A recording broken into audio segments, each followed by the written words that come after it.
Hello, I am host Eric.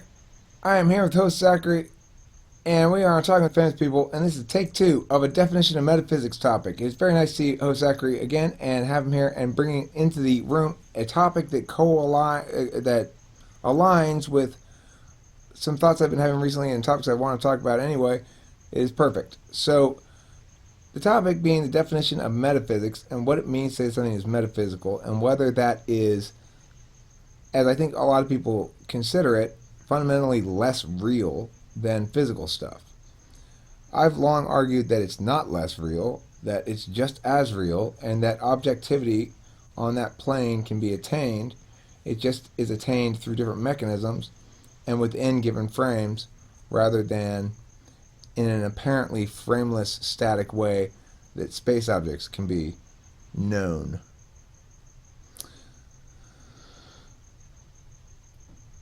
For So, example, go ahead. oh, No, I go was ahead. gonna offer some examples as to, well, I think, okay, so some metaphysical claims. I think we can address some metaphysical axioms that everyone tends to engage in, regardless of their, I guess, spiritual views, which would be that, the past is real, didn't happen 5 minutes ago. Other minds are real, and the world is real. Um, what else? That the meanings we make can be true or false. They can be accurate or inaccurate. They can represent, even if they're made about metaphysical things. So if I say, I think Joe is angry at me because I don't think he liked it when I told him that his hat looked like a sausage. And then later on, I find out that he was, in fact, angry about that, somehow. We treat those things as though they have truth values, even though on some level we know probably it's possible Joe was angry about one thing, right? That can be causally specific, or it could be like a buildup. He said a bunch of things to Joe over and over again, and finally, this point was the straw that broke the camel's back. It's like those kind of interpretive meanings that we make about relational events seem to, by we all treat them as though they have clear, objective truth values, just as does, whether that rock is too heavy for you to lift. Well, no, it's not. It's big, but it's actually light. It's pumice. I can lift it here. See, or you're right. I can't lift that up. I can test that. I can try to lift it, and there's a clear criterion that allows me to adjudicate the truth or falseness of that sentence more definitively than if I say Joe is mad because I told him his sausage looked like a hat, or I mean his hat looked like a sausage, or his sausage looked like a hat. Your sausage looks like a hat. How dare you say that about my sausage? I brought this from home for lunch. To be fair, that is a pretty sick insult. Mm-hmm. I think it's, regarding, like, I think we obviously have some sort of adjudication, a presupposed adjudication of truth value, even before the development of I guess the naturalistic sciences. I think that, the naturalistic sciences pretty much presuppose mathematical truths, right? Logical truths. So they can't really. The thing is like, some people would argue that mathematics are just a construct of the mind, but I still think, assuming that the world would be here without humans, assuming reality would still be intact, you could still, if you had like two blue balls and a red ball, and you remove all humans from Earth, I think you could still say that there are more blue balls than one red ball, right? That's something that would still exist. But see, here's the thing. I think math is the way that we get to know things about things, rather than the knowledge itself. So if I say pi equals 3.14 blah blah blah, I'm saying this is something we can use to know the circumference of that circular rug. And so then when we tend to mistake the tool for a thing itself, almost like we go, well, it's true then that the circumference of a circle, or the perimeter of it, I don't remember what it is, but whatever it is pi r squared. It's true that's true. Well, it's true that's how we know that, you know? It's like if we want to know the how big a round a circle is, see if it fit like in a space in our house or something, we can use that to know that. But it doesn't make it an attribute of the thing that withstands the absence of humans. I don't think. Does that make it? Does that make mathematics subjective? Well, I think it makes it TE driven at its core. That it's inductive, even though the mechanisms of it are deductive. The justification of it is inductive. Whereas I'd say the justification for normative metaphysics is deductive, and the process is deductive. But, I mean, it may be an arbitrary distinction. I don't know. How would you differentiate normative metaphysics from traditional, or would you? Well, normative metaphysics is just a branch of metaphysics, so to speak. It deals with anything related to ought, prescriptive, or predictive. I don't think it's predictive, just prescriptive. So it's got to be what you ought to do, and it can be either pragmatically or ethically. So what's a pragmatic metaphysical ought or imperative? I ought to go to the store today because I'm not going to have time to go to it tomorrow, and I need to get this stuff. Like that. I should. Which basically you're just saying, for the purposes of the non-ethically charged default, I have to do certain things that make me happier ultimately. Like, it's happier if I have something in the house to eat when I get hungry and then I have to go out to eat, right? So I'm telling myself, Eric, you should go get some food because I'm anticipating in the future I'll be happier if I did that than if I didn't do that, you know? It's not really a moral claim. But I think as a general rule, it's possible to say that every act has a moral component to it. But I tend to view the world as such that it produces relatively few moral decisions for me. Like only people who are regularly making serious moral decisions are judges, jurors, people in an ethical conundrum of some sort. Well, would you argue? I mean, normally you argue from a more absolutist perspective. Would you say that morality is subjective then? Well, I'd say that I would remind everybody that I'm absolutist in a couple of ways. I'm absolutist in the sense that I think I know what the best foundational axiom-driven model is to interpret the mechanisms of governance, through which to interpret the mechanisms of governance. And I don't think, actually, that there's any sort of, it ought to be applied rigidly or absolutely. I think that it absolutely ought to be the starting point. And it ought to be the framing, so that when people want to pass laws that violate rights, that's how the conversation starts. I'm going to be advocating something that violates rights, but here's the justifications. Then fine. For me, it's a process-oriented thing, ultimately. It's my goal. I don't really actually feel strongly that any given position is right or wrong. It doesn't matter to me what the position is. It matters to me how you got there and how you talk about it and how you think about it. And if you're being honest about the whole thing and trying to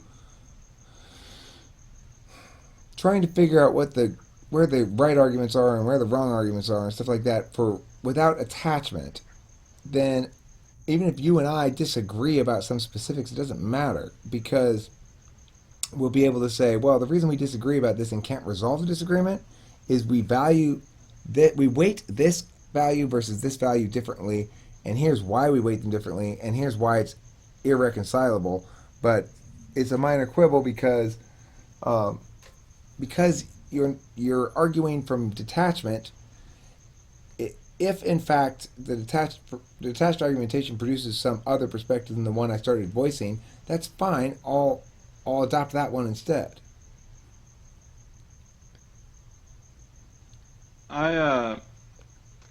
Okay, when it comes to back to metaphysics, what would we consider the sort of residue of quantum superpositions? So let me explain.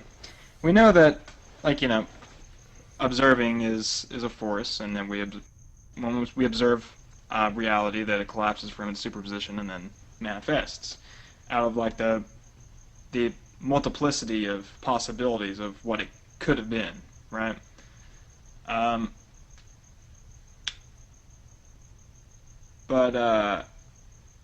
Damn, I just lose my train of thought. Okay, Residue? okay. Wait, what? Yeah, Residue? okay, yeah, residue. All the various possibilities of what could have been from that superposition, all the things that don't exist because of the determination of one thing. I would argue that the only way that determination can then exist is in or as a juxtaposition to the residue, and the residue being the things that aren't determined, the indeterminate in that scenario specifically. Does that make sense? I agree. Yeah, that makes sense. Where are you going with this? I like the line of thinking. I don't know. That's all I got. Oh. There's just something to think about recently. Yeah, well, it's interesting because we have this status of unrealized potentiality, an unrealized potentiality that is not only unrealized but depotentialitied. So it not only doesn't get realized this time, it guaranteedly doesn't get realized ever. Once this, not all potentialities. Maybe I don't want to necessarily say whether all potentialities are binary like that. Some of them may have second or third chances, but it would seem to me that then the potentiality is different because the context that produced it is different. So, I mean, at least it's colored differently. And so, I mean, those are the distinctions we make. We make these distinctions because we have to have some way of understanding that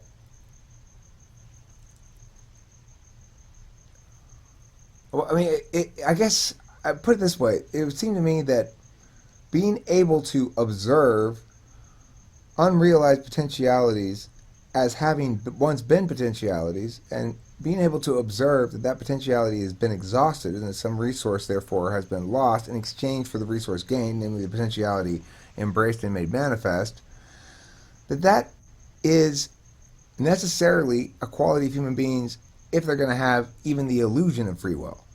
Mm-hmm. So, yes, I mean, so what would be like your free will would then be a sort of like determination of your own like multiplicity of how you could possibly be, and you've determined or may determined previously indeterminate possibilities or superpositions, and that temporality is what defines your ontology.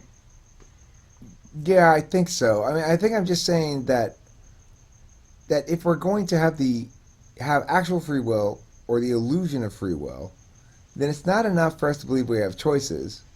We have to also believe that we had choices that we didn't take, and be able to Can I talk? conceive of how those might play out if we had taken that choice instead. Go ahead, Bo.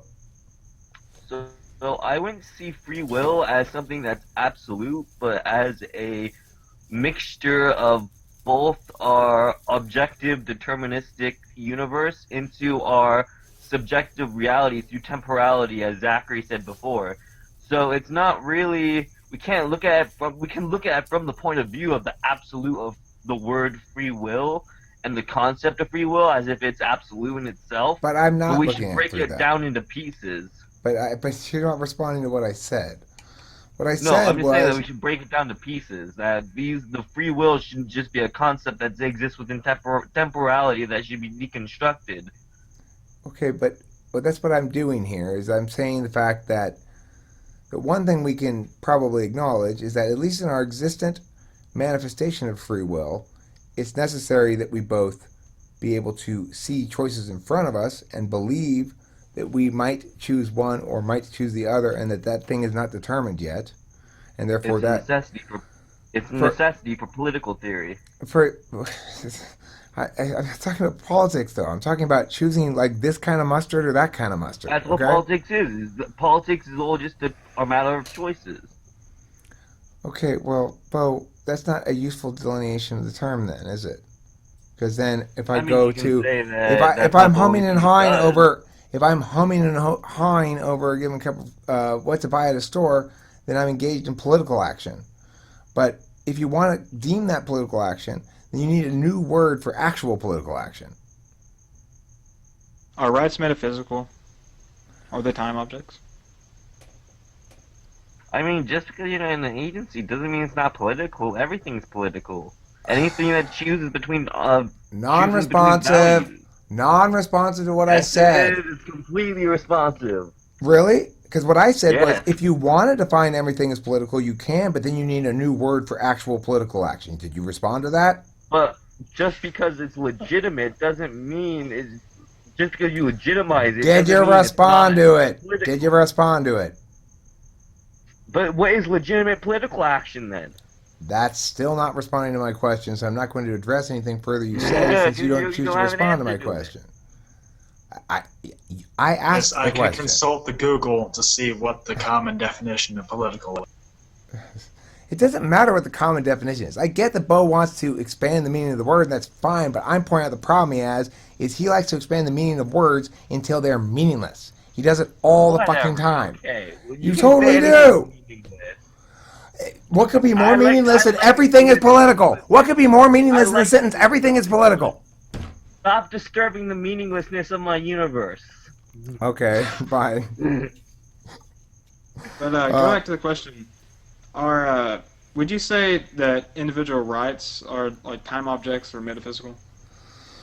Well, I think it works the same way as math, right? That it's the tool we use to know why that rug doesn't fit here or why that rug does fit. It's a tool we use to know why we all feel bad right now because some injustice has been done, right? Mm-hmm. And we have to have some tool to determine whether or not both to explain why the rug doesn't fit in the room, in other words, why this thing that happened that's bad is actually bad, and what's the cause of that, so that we can assess blame and hold someone accountable. And then number two, we use it to predict whether a given action will produce a rug that doesn't fit in the room.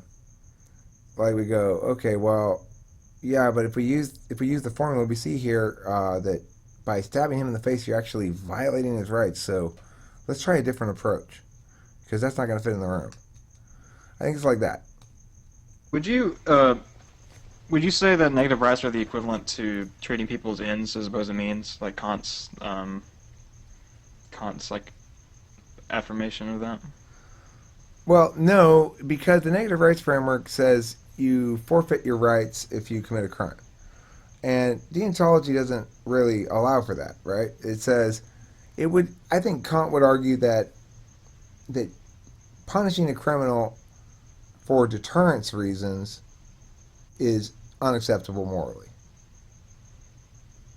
Like to punish you so that other people don't do the bad thing you did, that's not an acceptable reason to punish you. They might say it's acceptable to punish you as a means of achieving justice for a victim. Maybe. I don't know, though. I mean, in general, deontology is considered to be wholly pacifist. So what would your definition of freedom be for a formal system like that? My definition of freedom for what? freedom for political action. What is your definition that we have the right to do anything, or that we should be restricted, or that there are certain options that we should take that the state should provide? Well, I mean, I think that we start with the notion that individuals descriptively, not normatively, descriptively make almost all their own choices, or at least manage their own affairs. Put it that way. So, descriptively, most individuals either manage their own affairs or manage their affairs in a family way and without ever engaging with the government directly. I think that's true for most families, right? So, Yeah. Given the description tells us where to start. A bunch of people who need to be able to manage their own affairs. They are the only ones who know what they need to do next to get the next thing that's on their list done, right? I mean, So, that so we changes want once to you get enable into that. business, though.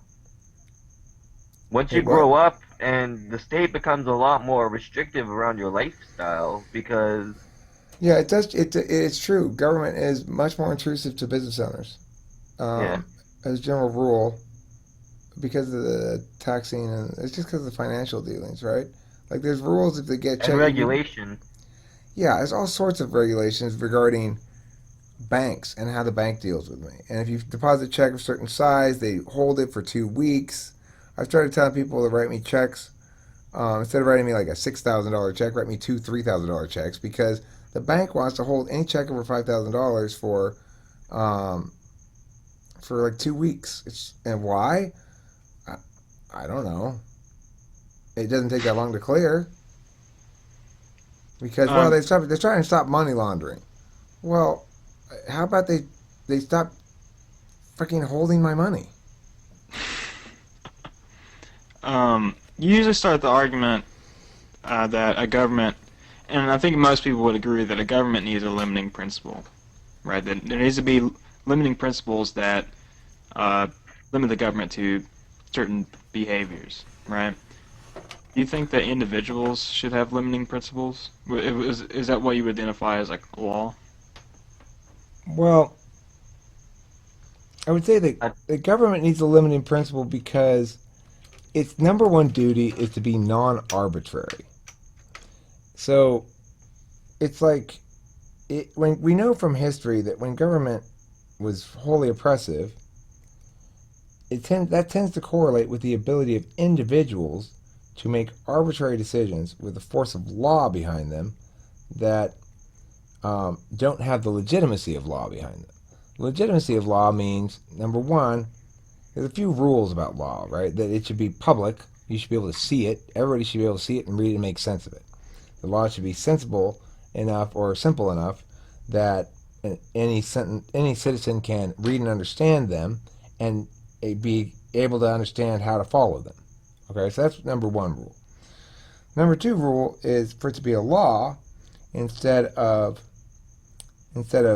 arbitrary individual decision making, then it has to be applied evenly according to its dictates. So you might have a law that treats different people differently, but it needs to be stated in the law.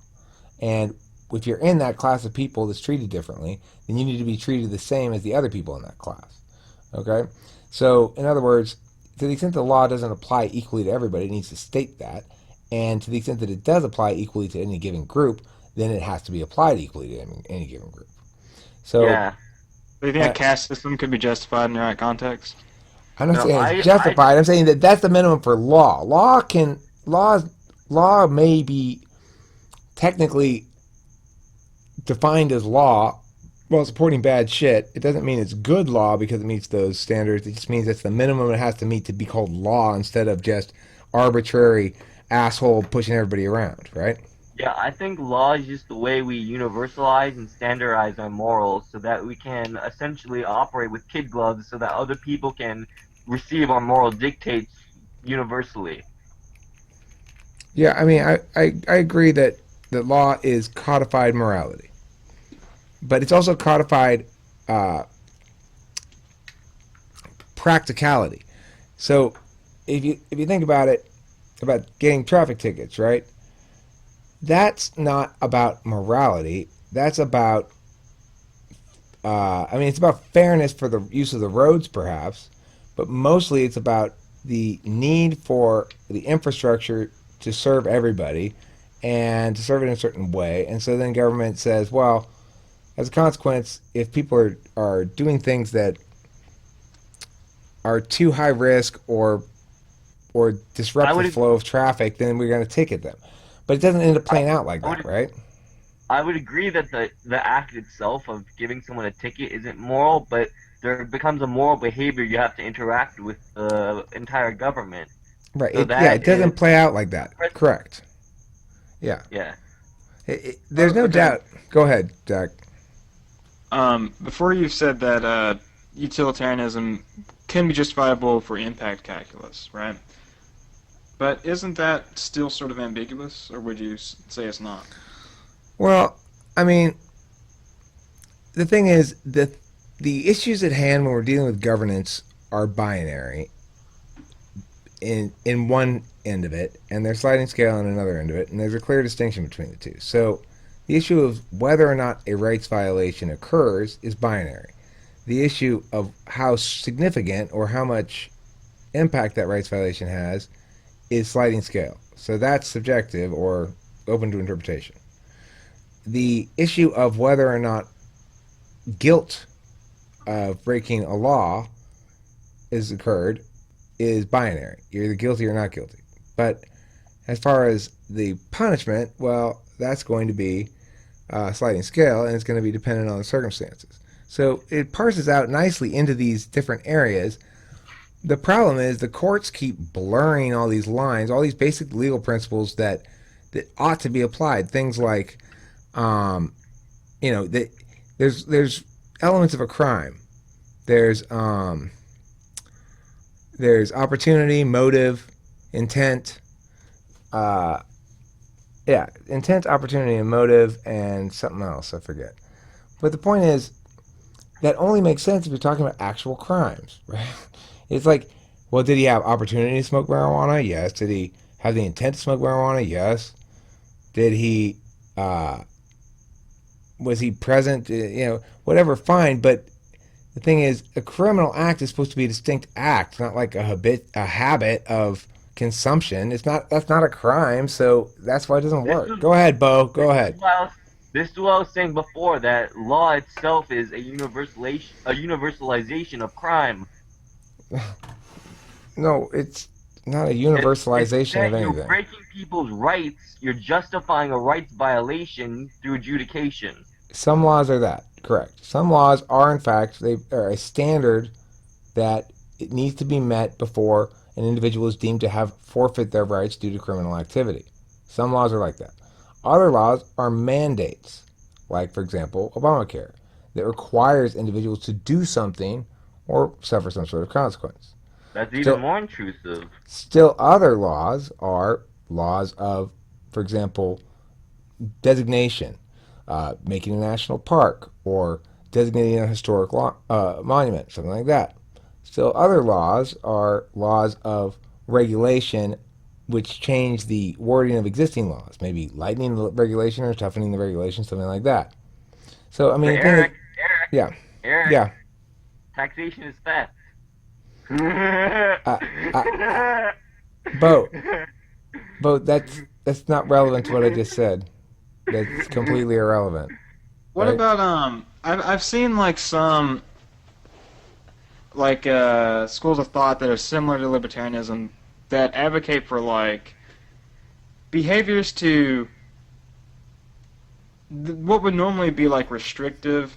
Let me just give an example. You see what I mean? Okay, there was on the whole a basis of like public schools should have healthy foods. Okay, there was one like scenario where they proposed that the kids would be offered these like these healthy foods or what the government deemed healthy or whatever, but the kids could ask and they knew that they could ask for better food, but it would be more of a subtle like minor trouble, but it was enough to sort of get people to choose the healthy food because they didn't want to waste time and ask for like the food to taste good, stuff like that. That's like a subtle form of like almost like deception, almost. You know, I imagine you wouldn't view that as like right violation, right? It is like an opt-in, opt-out thing. Oh, your mic's muted. I turn it down because I get tired of hearing the sound of bong rips in the when you're talking. Like I'm trying to not get the sound of bong rips over your voice, you know. Anyway, okay, so opt in, opt out. So in that case, they're saying that right. That see, it's like okay. So what's the question about it again? Wait, what? What did you have a question about that, or I mean that's a tricky. Yeah, one. like you think opt-in, opt-out is like justifiable. Like if you sign up for something and they like automatically sign you up for something, but you have the possibility to opt out of it, you don't think that's right violation? I don't think they should do that. I think it should be opt in. Right? So you should have to opt into the healthy thing, not opt in, not opt out of it. Not I mean, you should get the default thing, whatever it is. Yeah, but of course I'm not complaining about schools healthy lunch things if that's what it's like I think it's stupid. It's a stupid fucking thing to care about, but it's not really exactly a rights violation or anything like that, except insofar as the whole school system itself is like imprisonment. And I mean, this is the thing. We're running the search and seizure topic right now for middle school. It says that the probable cause standard ought to be applied to K through 12 students, and it's a tricky topic to argue because, I mean, I just end up wanting to argue against. You'd say like, well, it's a rights violation. You are forcing them to stay in a location against their will for 6 hours. That's the rights violation. Anything that happens Isn't that there. habeas corpus? Well, I mean, it's not like they're hiding the children, Bo. I mean, I get the yeah, it's unlawful imprisonment, but you wouldn't need a habeas corpus writ on that because the children do get on the bus and go home at the end of the day. So the issue Well, I mean, is would you say that a parent putting a 1-year-old child in like a carriage or whatever would be like imprisonment? Or not carriage, but Detainment. Okay, I believe. Okay, this is what I truly and honestly believe: that we are all born slaves, and then that we evolve out of slavery. okay. Well, what if you don't evolve out of slavery? Then you Then do stay you- a slave. You get to stay a slave. Yeah. We define the concept of slavery then. I mean, it's just your. well, my point was It's about whatever the whole, Bo like, feels like it I means. feel like I if they believe weren't in the public school. Freedom is the consciousness of necessity. So if you don't have the consciousness of what you need and what is required for your existence, you're a slave to whatever controls that. Freedom is the consciousness of necessity. Yes. Why is it that? Because that is the way you get out of slavery itself, is that you become aware of your needs and you self-fulfill them. So that when our when bodies the are when the essentially- slave trade, hold on, Bo, our I've got a quick bodies are question. essentially Bo. need machines. Our bodies are essentially slaves to nature, or need machines, and Bo. we have to fulfill that. Bo, let me ask you a question. So when the slave traders went to Africa and they enslaved those black people in Africa, is that proof that the slaves didn't know their own needs well enough?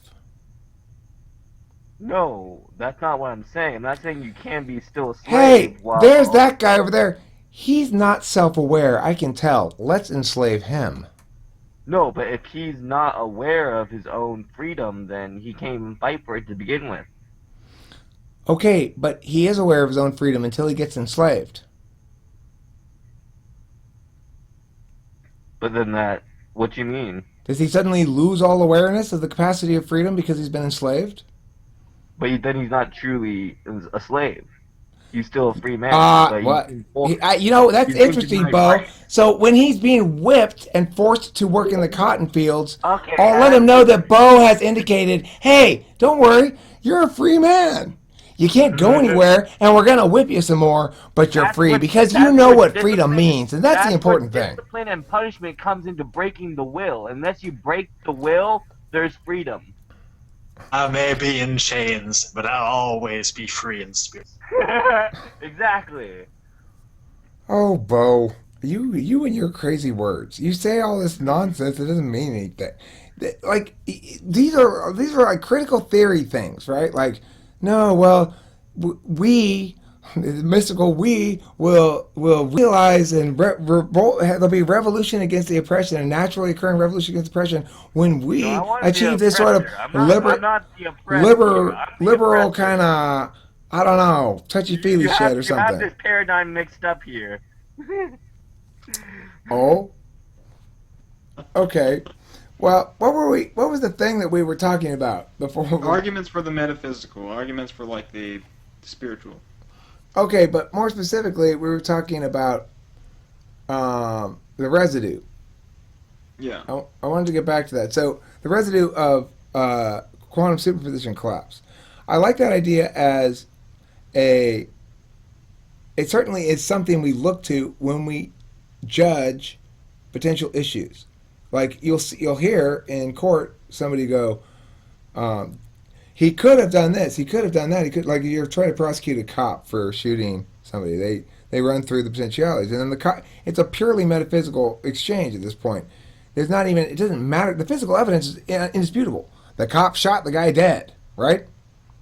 But we don't seem to think that matters if the metaphysics aren't right. And it shouldn't matter if the metaphysics aren't right. So, like, if in fact the reality is I was at an antique gun show, and there's a official person for the gun show, and he says, here, you can hold this rifle. It's an antique gun here. Don't worry, we've deactivated it. There's no chance of it firing any bullets. You can pull the trigger all you want. It's fine. It's just for something for our guests to look around and enjoy for this. Like, oh, cool. And there's a bullet in it, and it shoots somebody. Well, I did not murder that person, right? That's an accident. If anybody's to blame, it's them for telling me the wrong thing, right? They're supposed to know that. By extension, like the person who gave you the loaded gun and told you a falsehood is the murderer. Okay, fine, great. But the point is, that's a metaphysical murderer, not a physical murderer. I wonder how that would turn out in court. Though. I mean, they'd be found at least civilly liable because there's no intent. That's why it wouldn't be murder either. It would be like negligent manslaughter or something. You have to have intent. Yeah. There's all these metaphysical evaluatory mechanisms that we use to determine what something is, right?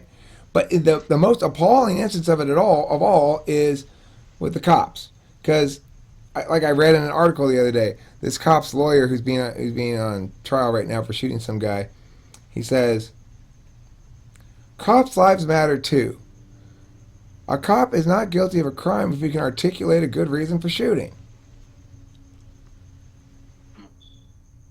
What? So that's how we know if it's okay for a cop to kill somebody because he can articulate a good reason for it? Well, what you just gave, wouldn't have you articulated a good reason why you wouldn't have been held accountable for that? Okay, but the thing is, what he's saying is not that when somebody shoots somebody, we shouldn't find them guilty of a crime. Like, you break rights to begin with. If they can articulate a good reason.